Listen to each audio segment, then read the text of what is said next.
Hello guys, আসসালামু আলাইকুম রহমতুল্লাহি বারাকাতুহু। অবশ্যই যেহেতু আরব আমিরাতে মানে সৌদি আরব বর্তমানে চাঁদ দেখা গিয়েছে, তার মানে আমাদের দুবাই, সৌদি, ওমান যারা আছে তাদের জন্য কালকে থেকে অবশ্য মুখে রোজা থাকবে। এবং কি আমাদের আজকে থেকে তারাবি, যারা যারা অবশ্যই তারাবির নামাজ অবশ্যই যারা সৌদি, ওমান, কাতার যারা আছেন না কেন, দুবাই যারা আছেন না কেন, তারা অবশ্যই তাড়াতাড়ি অবশ্যই তৈরি হয়ে ফুল ফ্রেশ হয়ে অবশ্যই তারাবির জন্য তৈরি হয়ে যান। অবশ্যই আজকে থেকে আমাদের তারাবি, কালকে থেকে আমাদের রোজা। অবশ্যই প্রত্যেকটা মুসলমান হিসাবে আমাদের তারাবি নামাজ পড়া অবশ্যই দরকার। এবং কি আমাদের তার পাশাপাশি 30টা রোজা আমাদের রাখতে মাস্ট বি হবে।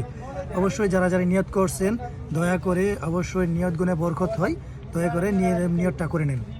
আর যারা যারা অবশ্যই অবশ্যই আমার ভিডিওটা দেখবেন, ভালো লাগলে একটা লাইক, একটা কমেন্ট, একটু শেয়ার করে দিবেন। আর দয়া করে অবশ্যই ভিডিওটাই শেয়ার করে দিবেন যেন আরও নানান মানুষ অবশ্যই দেখতে পারে আগামীকাল অবশ্যই রোজা। ঠিক আছে, সকলে ভিডিওটা শেয়ার করে দিবেন।